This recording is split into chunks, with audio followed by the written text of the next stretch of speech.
इन दिनों झारखंड काफ़ी चर्चा में है। झारखंड के चर्चा का कारण जो है वो क्या है देख लीजिए, वो है ईडी की छापेमारी। और ईडी की जो छापेमारी हुई है वो एक अत्यंत ही प्रभावशाली आईएएस महिला अधिकारी, जी हाँ, पूजा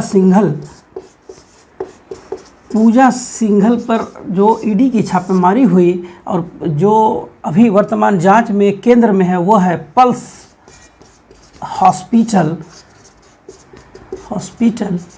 किसी ने ठीक ही कहा है कि ईडी की छापामारी ने पल्स हॉस्पिटल के पल्स रेट को गड़बड़ा दिया है। अब पल्स हॉस्पिटल के साथ जुड़े हुए कई शख्स, सबसे पहले पूजा सिंघल के जो अभी वर्तमान पति और एक सीए की जो अभी अरेस्ट हो चुके, जिनके यहाँ से नकदी बरामद हुई, वो चर्चा का विषय है। इसका मतलब ये है कि वर्तमान में झारखंड की जो चर्चा हो रही है वो किसी अच्छे कारण के लिए नहीं, ये कारण है भ्रष्टाचार। और झारखंड अब भ्रष्टाचार का तो जैसे अनुनाश्रय समझ रहा है, मतलब बैडली अटैच्ड रहा है झारखंड भ्रष्टाचार से। अब किसी युवा को पूछे तो वो झारखंड कहाँ कहता है, वो तो लूटखंड कहता है। ये लूटखंड है जहाँ युवा को नियोजन नहीं है, हर तरह से युवा शोषित है। हर वैकेंसी में क्या हो रहा है सबको पता है। जेपीएससी का इतिहास विश्व में सबसे यूनिक हिस्ट्री है। इसके बावजूद झारखंड में युवा प्रयासरत है, प्रयास कर रहे हैं किसी भी तरह नियोजित होने का, जबकि यहाँ का एक बड़ा तबका, चाहे वो अधिकारी वर्ग हो या राजनेताओं का हो, मैं किसी पर्टिकुलर पार्टी की बात नहीं कर रहा हूँ, सबका जो उद्देश्य है वो उद्देश्य है झारखंड, जो भारत का सबसे संपन्न मिनरल स्टेट है, जिसे रूर प्रदेश भी कहा जाता है, रत्नगर्भा है झारखंड। लेकिन झारखंड डेवलपमेंट से कोसों दूर। आप किसी भी रैंकिंग में चले जाएं, आउट ऑफ 28 स्टेट हमारा रैंकिंग 25 के बाद ही रहता है। तो ये साबित करता है कि झारखंड में कुछ भी ठीक नहीं रहा। पार्टी ए हो पार्टी बी हो, ये डिफरेंट मैटर है, कौन क्या कर रहा नहीं कर रहा। लेकिन वास्तविकता ये है कि झारखंड सही दिशा में आगे नहीं बढ़ रही, यह है फैक्ट। अभी क्या है कि जो ईडी की छापामारी हुई, इससे पूरे भारत में ये चर्चा का विषय बना। और जो चर्चा के दौरान जो सबसे पहली बात, जब किसी भी भ्रष्टाचार की चर्चा की बात आती है तो स्वतः ध्यान हमारा चला जाता है।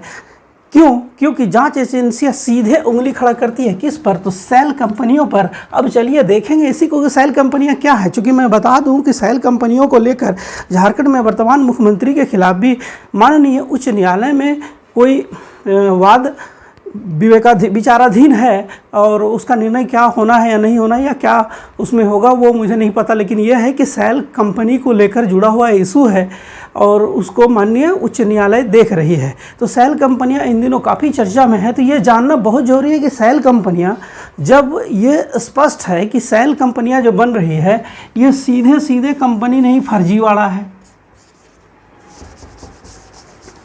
ये फेक है, फेक कंपनीज हैं। या फेक कंपनीज कैसे हैं अभी देख लीजिए। तो फेक कंपनीज इंडिया में बहुत ही तेज़ी से खुलती है, बहुत तेज़ी से खुलती है, पनपती है।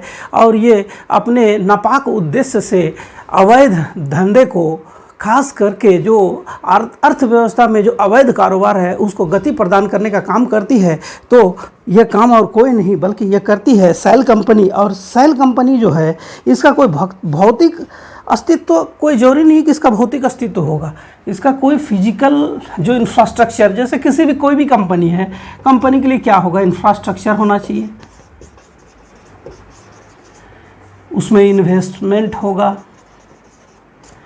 इंफ्रास्ट्रक्चर होगा, इन्वेस्टमेंट होगा, वर्क प्लेस है ना, एम्प्लॉयज़। और सबसे बड़ी बात, कोई भी कंपनी है तो उसका दो तो मेन उद्देश्य होता है ना। कोई कंपनी अगर कोई प्रोडक्ट बना रही है तो उसका प्रोडक्ट उत्पाद होगा, प्रोडक्ट, और अगर कोई सर्विस मुहैया करे तो उसका सर्विस होगा। कंपनी तो इसलिए बनती है ना, कोई कंपनी सर्विस मुहैया कराती है, कोई कंपनी प्रोडक्ट बनाती है। तो कंपनी बनने का मतलब है प्रोडक्ट या सर्विस, कुछ ना कुछ तो होना चाहिए ना। लेकिन जो फेक कंपनी मतलब सेल कंपनी जो होती है वहाँ ऐसा कुछ नहीं है।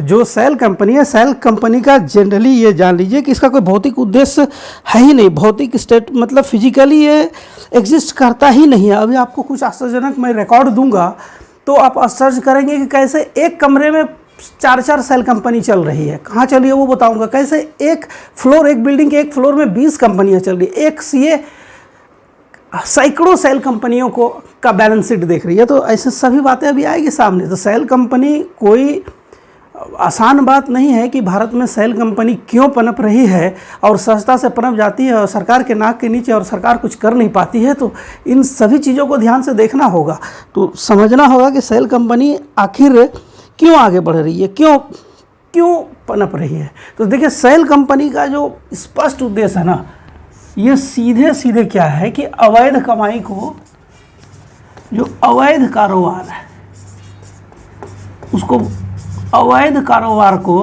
वैध कारोबार में बदलने का ये है। कोई भी अवैध गतिविधि है उसको वैध गतिविधि में बदलने का जो काम होता है वो सेल कंपनियों के द्वारा ही होता है। और सेल कंपनियां निरंतर इसी तरह कार्य करते रहती है, जिससे कि बिना काम किए हुए अवैध तरीके से वो सबको लाभ पहुंचाते रहती है। तो सेल कंपनी में अगर आप देखेंगे तो देखिए, मूलतः सेल कंपनी करती क्या है ये जानना ज़्यादा जरूरी है। तो सेल कंपनी में जो फैक्ट है, देखिए, ये 3 बिंदु पे काम करती है। सेल कंपनी 3 बिंदु पे काम करती है। चलिए, इसका पहला देखिए, सेल कंपनी क्या करती है और कैसे रुपये अवैध कारोबार वो कर रही है। और सेल कंपनी दिनों दिन फलता फूलता जा रहा है। भारत में भ्रष्टाचार भी इसी तरह फलता फूलता जा रहा है। तो भ्रष्टाचार को संरक्षण देने वाला, गाड़ी का जैसे स्टेपनी होता है ना, उसी तरह भ्रष्टाचार का स्टेपनी है सेल कंपनी। ये हमेशा भ्रष्टाचारियों को बचाने में काम आता है। तो सबसे पहले देख लीजिए कि इसमें क्या है कि सेल कंपनी आखिर करती कैसे है। तो ये क्या है कि जिस पैसे का टैक्स नहीं दिया गया है, कोई ऐसा पैसा है जिसमें कि टैक्स नहीं दिया गया, उसको ये वैध दिखाती है। मतलब अगर टैक्स चोरी का कोई पैसा है, टैक्स चोरी का पैसा है, वैध कराना है सेल कंपनी। चलिए फिर आइए, अवैध कमाई। अब ऐसी कमाई जिसमें कि अवैध, ऐसा व्यापार जिसमें अवैध कमाई काफ़ी ज़्यादा है।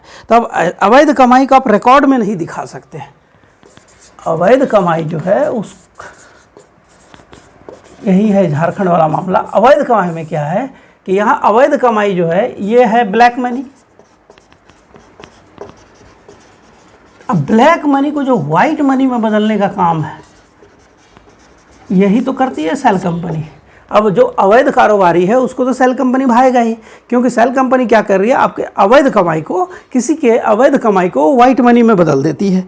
तो अब देखिए इसमें क्या होगा, अगर कोई टैक्स चोरी कर रहा है तो टैक्स चोरी करने के बाद उसके पास जो पैसा जमा है उसको तो सही दिखाना है ना। तो सही दिखाने के लिए सेल कंपनी का रुख, अगर कोई अवैध कमाई हो रही है उसमें ब्लैक मनी आ रहा है, उसको वाइट मनी में बदलना है, तो हो गया कि सेल कंपनी का रुख। और तीसरा जो मोस्ट इंपॉर्टेंट है, ये क्या है, धन शोधन, हवाला कारोबार, मनी लॉन्ड्रिंग। इसी को मनी लॉन्ड्रिंग हो गया। तो धन शोधन, इसमें मनी लॉन्ड्रिंग में क्या होता है कि अब देखिए ये क्या हो कि टैक्स चोरी के पैसे को ये वाइट करके दिखा देगा सेल कंपनी, अवैध कमाई के ब्लैक मनी को वाइट करके दिखा देगा सेल कंपनी, और जो अवैध कमाई है उसको सही तरीके से इन्वेस्ट करवाने के लिए विदेश भी भेज देगा मनी लॉन्ड्रिंग के द्वारा। या फिर आप अगर कोई अवैध कमाई कर रहा है और उसको विदेश में धन भेजना है, मनी लॉन्ड्रिंग यही होता है, तो विदेश में धन भेजना है, तो क्या होगा कि यही सेल कंपनी का। तो सेल कंपनी जो है किसी भी शर्त में अवैध कारोबार को वैध करने का अवैध तरीका है। मतलब क्या हो गया कि एक ऐसी कंपनी जो अवैध कारोबार करती है, जो कि बियॉन्ड द रूल्स है, वो किसी रूल को, मतलब सिर्फ जो इस्टेब्लिश्ड होता है ना वो रूल के अकॉर्डिंग टू रूल, इसके बाद वो सारी गतिविधियाँ जो है ना वो सिर्फ पेन पेपर में, उसके पास कोई इंफ्रास्ट्रक्चर नहीं, कोई इन्वेस्टमेंट नहीं, कोई वर्क प्लेस नहीं, कोई एम्प्लॉय नहीं, कोई प्रोडक्ट नहीं, कोई सर्विस नहीं, देन आफ्टर वो एग्जिस्ट करती है और फिर क्या, अवैध कारोबार को वैध करने का काम वो निरंतर करते रहती है। यही तो उसका फैक्ट है कि कैसे ये करती है। अब देखिए कि मजबूरी क्या है कि सेल कंपनी पनप रही है, इसके बावजूद सरकार आखिर इसके अगेंस्ट में ठोस कार्रवाई क्यों नहीं कर पा रही है। बहुत बड़ी बात है कि आखिर ठोस कार्रवाई तो करनी होगी ना, तो क्यों नहीं कर पा रही है। तो चलिए देखिए इसके फैक्ट को। कोई भी देश, देखिए क्या है कि एक कंपनी है, सेल कंपनी कोई बनती है, तो सेल कंपनी, पहले तो किसी को पता नहीं है वो कंपनी क्या बन रही है। कोई भी कंपनी बन रही है, ठीक है, कंपनी एक्स। अब क्या है कि कंपनी बन रही है, कंपनी का प्रोडक्ट होगा, सर्विस होगा, इसके बाद इंफ्रास्ट्रक्चर डेवलप होगा, इन्वेस्टमेंट होगा, वर्क प्लेस होगा, इसमें एम्प्लॉय होंगे। इसका मतलब क्या है कि एक कंपनी अगर बनती है तो सीधे सीधे देश के लोगों की खुशहाली में इसका योगदान होगा। समझिए इसको, कोई भी कंपनी अगर बनती है तो निश्चित रूप से उसके पास सारी चीज़ें, इंफ्रास्ट्रक्चर होगा, उसमें इन्वेस्टमेंट आएगा, वर्क प्लेस होगा, एम्प्लॉयज़ होगा, मतलब नौकरी मिलेगी, उसका उत्पाद होगा, उसकी या फिर उसका सेवा होगा। तो अगर ये कामें होंगी किसी कंपनी के द्वारा तो सीधे सीधे देश की खुशहाली से जुड़ी हुई बात है। तो देश की खुशहाली में कंपनी का बहुत बड़ा योगदान होता है। यहाँ सेल कंपनी की बात कर रहे हैं, लेकिन जो कंपनियां होती हैं उसका देश के खुशहाली में बहुत बड़ा योगदान होता है। तो क्या आप ये मान सकते हैं ना कि सरकार, जब कोई कंपनी XYZ बनती है तो सरकार को ये पता नहीं होता है कि वो सेल कंपनी है या क्या है। वो तो ये देख रही है कि कंपनी बनने का मतलब कि देश में खुशहाली का ये कारण बनेगी, लोगों के चेहरे में मुस्कान आएगी। तो कंपनी, इसलिए कंपनी बनाने का जो रूल है ना वो बहुत हार्ड एंड फास्ट नहीं है इंडिया में। यहाँ क्या है कि आपका पैन नंबर, टीन नंबर, या आजकल क्या ऐसा कोई और नंबर एक भूल रहे हैं, तो DIN नंबर, पिन नंबर, आधार कार्ड से वगैरह से जोड़कर कंपनी अब बनने लगी है। पहले केवल पैन कार्ड से ही कंपनी बन जाती थी। तो चूंकि सरकार ये देख रही है कि ये हमारे देश के अर्थव्यवस्था के लिए लाभदायक है, रोजगार मिलेंगे, इससे देश में खुशहाली आएगी, अर्थव्यवस्था को बूस्ट मिलेगा, तो फिर क्यों ना इसे कंपनी को बढ़ावा दिया जाए। सरकार, ऑब्वियस है कि कंपनियां स्थापित होती है, सरकार खुश होती है, लेकिन ये समझ में बाद में आती है कि कंपनियां तो अवैध भी बन रही है, मतलब सेल कंपनियां बन रही है। तो सेल कंपनियां जो बन रही है वो सीधे सीधे अर्थव्यवस्था को नुकसान पहुंचाने के लिए बनती है।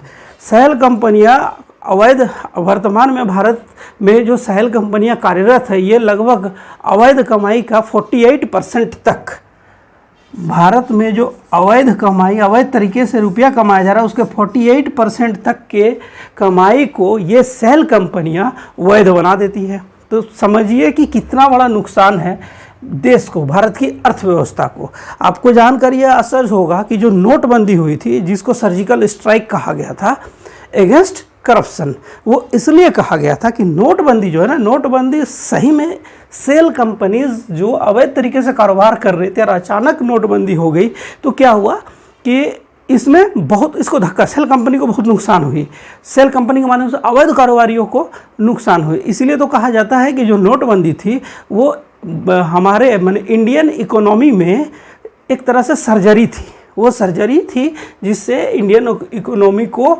बहुत मजबूती मिली। कारण ये क्योंकि अवैध जो कारोबार था और अवैध कारोबार की जो काली कमाई थी उस पर रोक लगाना संभव हुआ था। तो ये सेल कंपनियों के बारे में।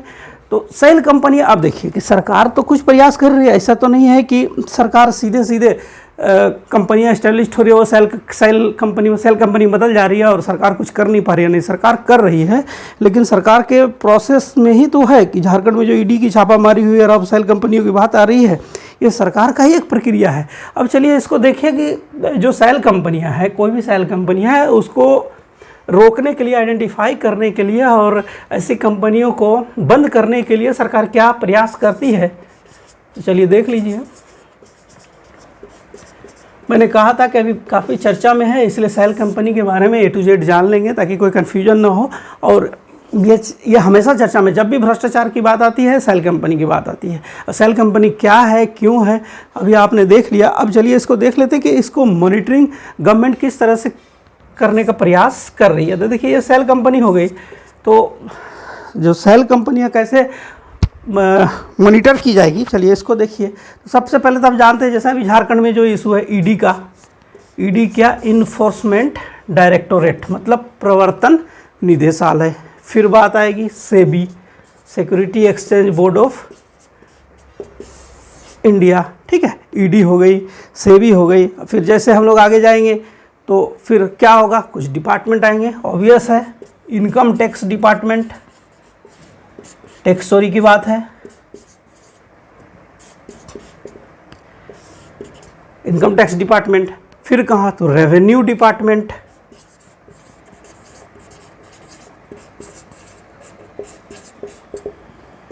ठीक है, देखिए, ये हम बात कर रहे हैं सेल कंपनी जो बन जाती है उस पर कैसे उसको नियंत्रित किया जाए, पहचान किया जाए, और फिर ऐसे सेल कंपनियों को नेस्तनाबूद करना जरूरी होता है, क्योंकि ये भारतीय अर्थव्यवस्था को सीधे सीधे नुकसान पहुंचाती है। और अर्थव्यवस्था को जब नुकसान होगा तो भारत के हर पीढ़ी को नुकसान होगा, चाहे वो सीनियर सिटीजन हो, वयस्क नागरिक हो, या फिर युवा हो जो रोजगार के लिए तरस रहे हैं, महंगाई हो, हर तरह की समस्याओं में अनियंत्रित अर्थव्यवस्था या अवैध कमाई का किसी न किसी रूप से रोल अवश्य रहता है। और फिर हम लोग बात कर लेंगे DRI, department of finance information unit. ये भी एक ये है सेल कंपनीज को, यह है फाइनेंस इंफॉर्मेशन यूनिट। ये जानना जरूरी है कि सेल कंपनी जो काम कर रही है, सेल कंपनी करती क्या है, कैसे अवैध तरीके से देश को नुकसान पहुंचा रही है। तो ये जो सेल कंपनी के बारे में मैंने लिखा ये है कि सेल कंपनी को कैसे काउंटर किया जाए, क्योंकि बहुत तेज़ी से फैल रही है, लाखों सेल कंपनियां हैं इंडिया में, बहुत तेज़ी से फैल रही है। तो सेल कंपनीज़ को काउंटर करने के लिए क्या होता है कि ये काफ़ी ज़रूरी माना जाता है कि सेल कंपनी को काउंटर करना बहुत ही ज़रूरी है। तो मैं कुछ उदाहरण यहाँ देना चाहूँगा, इसीलिए कि जो सेल कंपनियाँ हैं ना, तो सेल कंपनियों को सीधे सीधे काउंटर करना या फिर रोकना, या फिर आप सोचते होंगे कि आखिर सेल कंपनियाँ बन ही क्यों रही हैं, इसको रोका क्यों नहीं जा रहा है। तो देखिए, इसके पीछे का कुछ कारण है, उसको भी समझना जरूरी है। सेल कंपनियाँ कई देशों में वैध है। देखिए, किस लिए वैध है कि उसको ऑफिशियली सही माना जाता है, इसलिए माना जाता है। चलिए USA का एक एग्जांपल ले लीजिए। USA में जो 50 स्टेट्स है, उसमें से कुछ स्टेट्स की पॉलिसी है कि वो क्या करती है, टैक्स वगैरह एजम्प्ट करती है, एजम्पशन देती है टैक्स में। तो USA में क्या होता है कि कोई कंपनी A है तो वो कंपनी क्या है कि किसी बड़े जहाँ प्रोडक्शन हब है या फिर मार्केट है, यहाँ पे जहाँ उसका प्रोडक्ट या सर्विस दोनों चलेगा और उसको कॉस्ट कम आएगी, वहाँ वो कंपनी इस्टेब्लिश की। लेकिन यहाँ टैक्सेशन ज़्यादा है, तो वो क्या करती है, एक बनाती है सेल कंपनी। वही कंपनी बनाती है सेल कंपनी, और सेल कंपनी ऐसे जगह के नाम से बनाती है जहाँ टैक्स एग्जम्पशन है, और फिर किसी भी तरह का जो छूट वगैरह मिलता है, वो छूट मिल रही है उसको, तो छूट मिल रही है तो वो क्या कि एक सेल कंपनी बना ली। अब देखिए, कंपनी ए जो है वो किसी स्टेट में रनिंग कंडीशन में है, बहुत अच्छे तरीके से काम कर रही है। उसी की सेल कंपनी बी है जो सिर्फ टैक्स बचाने के लिए या फिर कुछ लाभ प्राप्त करने के लिए या सब्सिडी प्राप्त करने के लिए दूसरे स्टेट में की है। तो अमेरिका क्या करता है, अमेरिका देखिए यही अंतर होता है। अमेरिका क्या करती है कि वो सेल कंपनी जो है, चूँकि वो एक इस्टेब्लिश्ड कंपनी से रिलेटेड कोई सेल कंपनी इस्टेब्लिश की गई है जो टैक्स एग्जम्पशन और सब्सिडी वगैरह के लिए, इसलिए इसको क्या कहती है, सेल कंपनी होने के बाद इसको क्या करती है, इसको मानती है वैध, फेक नहीं, वैध कंपनी। अब देखिए क्या हुआ कि अमेरिका जैसा डेवलप्ड नेशन अगर सेल कंपनी को वैध मान रही है तो उसका लॉजिक यहाँ समझ में आ रहा है कि वहाँ ऑलरेडी उससे रिलेटेड कोई कंपनी एग्जिस्ट कर रही है, बहुत अच्छा परफॉर्म कर रही है, वो ओनली फॉर सब्सिडी और सम टैक्स रिजम्पशन के लिए वो किसी दूसरे स्टेट में इस्टेब्लिश हो रही है। तो वहाँ सेल कंपनी को इसलिए क्या किया गया कि वैध मान लिया गया। ये US की बात मैं बता रहा हूँ कि USA में ऐसा एग्जाम्पल देखने को मिलता है। फिर आप देखेंगे कि ज़्यादातर ऐसे देश जहाँ FDI वगैरह काफ़ी ज़्यादा आता है, वहाँ भी आप सेल कंपनी का प्रचलन देखेंगे। ठीक है, तो वो इकोनॉमिक्स का एक अलग टॉपिक हो जाएगा जब FDI में आएंगे, डबल टैक्सेशन वगैरह सब कुछ देखेंगे उसको। तो उससे पहले यहाँ सेल कंपनी में फोकस था, तो सेल कंपनी में ये समझ में तो आ ही गया कि सेल कंपनी भारत में किस उद्देश्य से काम करती है। अब देखिएगा, भारत में अगर सेल कंपनी की बात करें ना, तो 3 ऐसे शहर है जो सेल कंपनी को क्या, एक तरह से वो सेल कंपनी को का आत्मा है या फिर सेल कंपनी को पनपने का जगह प्रदान करती है। चलिए, तो जो 3 बड़े शहर हैं ना, तीनों बड़े शहर हैं, और नंबर 1 में है कोलकाता,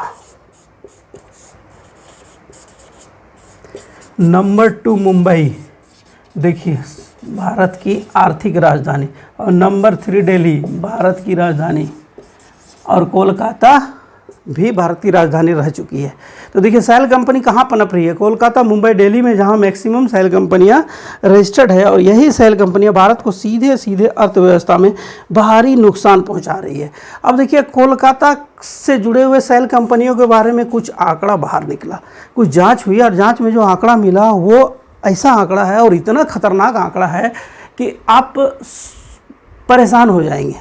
इसलिए परेशान हो जाएंगे, कोलकाता में जो है ना, कोलकाता शहर में जो है, आप देखिए जब भी एक्चुअली क्या होता है कि पिछले 5-7 साल में जो भी छापेमारी वगैरह हुई या बड़ी छापेमारियाँ हुई और अवैध धन की रिकवरी की बात है और कंपनी की और अवैध कमाई को एडजस्ट करने की बात आई, तो जो सेल कंपनी की बात है तो किसी न किसी एंगल से वो कोलकाता तक पहुंच जा रही थी जांच का। इसका मतलब था कि कोलकाता से कुछ विशेष लगाव है।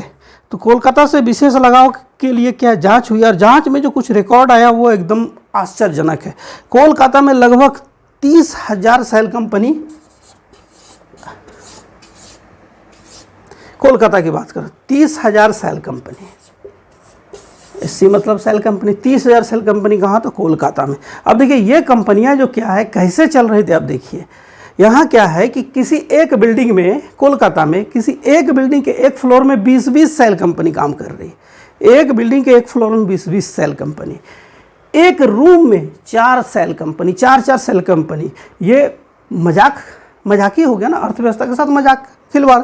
ये कहाँ, तो कोलकाता में। अब आपको जानकर और आश्चर्य होगा, देखिए आश्चर्य क्या है कि कोई भी सेल कंपनी अगर एक रूम में चल रही है तो उस रूम को साफ करने के लिए क्लीनर चाहिए, वहाँ चपरासी चाहिए, या फिर कोई अगर अवैध तरीके से ही काम करवा रहा है तो उसके लिए कोई जो ऐसे 10-20 सेल कंपनी खोल रखा है उसको ड्राइवर की ज़रूरत है। तो वो क्या कर रहा है, चपरासी, क्लीनर, ड्राइवर, उसको जो सैलरी देते हैं ना, तो सैलरी के एवज में उससे साइन किस में कराया जाता है जानते हैं, वो साइन करते हैं सेल कंपनी के CEO, MD, ऐसे बड़े पोस्ट वाले जो जगह होते हैं। मतलब कि किसी कंपनी, जिस कमरे का कोई अगर सफाई कर रहा है उसे यह नहीं पता है कि उस कमरे में एक अवैध सेल कंपनी चल रही है, उस सेल कंपनी का वो मैनेजिंग डायरेक्टर है। कौन, सफाई कर्मी।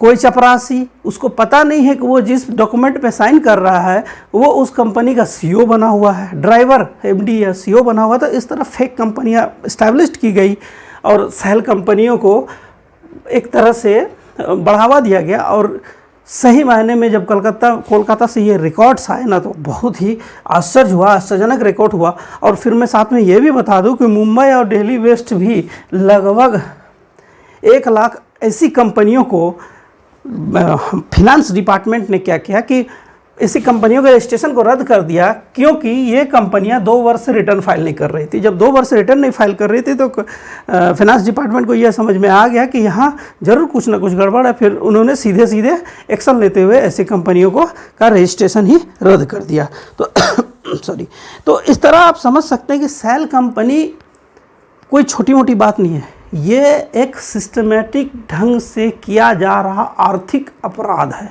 सीधे इसको आर्थिक अपराध मानने में कोई बुराई नहीं है।